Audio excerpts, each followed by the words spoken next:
If you're a Java developer, you know the feeling. Modern software development is, well, it's a lot. We're supposed to be cloud wizards, security experts, and scalability gurus, all while trying to build amazing applications.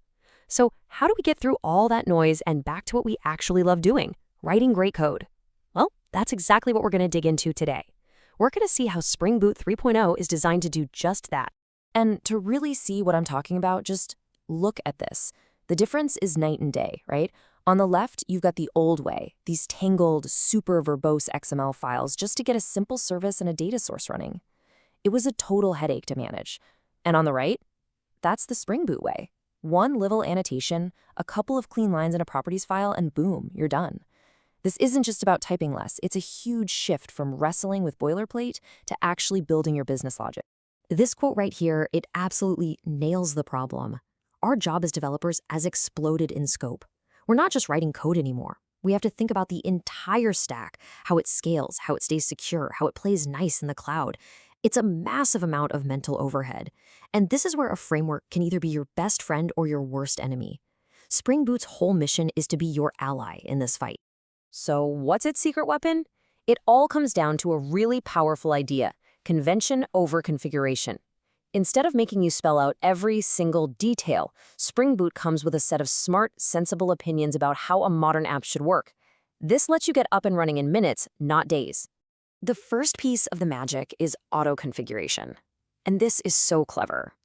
Spring Boot basically looks at the libraries you've added to your project, your class path, and it makes an educated guess. It sees a database driver and says, hey, you probably need a data source and a way to talk to the database. And just like that, it wires them up for you. It's kind of like having an expert developer looking over your shoulder, setting things up so you don't have to. And how does it know what you need? Through these things called starter dependencies. Seriously, think of them like those meal kits you can order. You want to build a web app? You just grab the Spring Boot Starter Web Kit. It pulls in everything you need, the word server, the core Spring libraries, all perfectly matched and tested to work together. No more dependency hell trying to figure out which versions are compatible. And this really shows you the bigger picture. Spring Boot isn't some isolated little tool, it's your gateway into this massive, incredibly powerful Spring ecosystem. You've got all these amazing projects for handling data, security, cloud integration, you name it. Spring Boot acts like the master conductor, making it ridiculously easy to pull in these pieces and have them just work. Okay, so let's talk about Spring Boot 3.0. I want to be really clear here. This is not just another minor update. We are talking about a major foundational leap forward for the entire platform. This is a big deal, and it's setting the stage for the next era of Java development. And it all begins with this number, 17. Spring Boot 3.0 now requires Java 17 or higher. That's it. This is a definitive line in the sand. The framework is done looking backward. It is now fully embracing the power of modern Java. But here's the key. This isn't just about forcing an upgrade. By moving to Java 17, Spring Boot 3.0 unlocks a treasure chest of modern language features, huge performance gains, and new APIs that just weren't on the table before. Your apps get faster, they get safer, and you, the developer, get to use better tools. Under the hood, this whole leap is powered by a complete refresh of its core. It's now built on top of the brand new Spring Framework 6.0, and it fully adopts the modern Jakarta EE 10 standards. This also gave the team a chance to do some serious Spring cleaning, clearing out years of old deprecated code. It's a truly fresh start.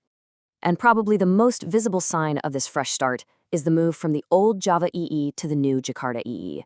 And this is more than a name change. It signifies the platform's move to a fully open, community-driven future under the Eclipse Foundation.